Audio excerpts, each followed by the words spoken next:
स्वागत है आप सभी का मेरी YouTube channel CG power house में। तो आज हमारे पास आई है ओला S1 Pro।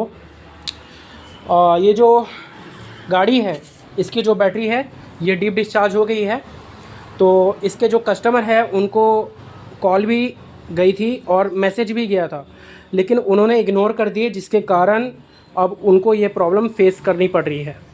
तो अपन क्या करेंगे, इसकी बैटरी को जो डीप डिस्चार्ज हुई है इसके सारे पैरेलल को हम चार्ज करेंगे और इसके बैटरी को दोबारा से ऑन करेंगे।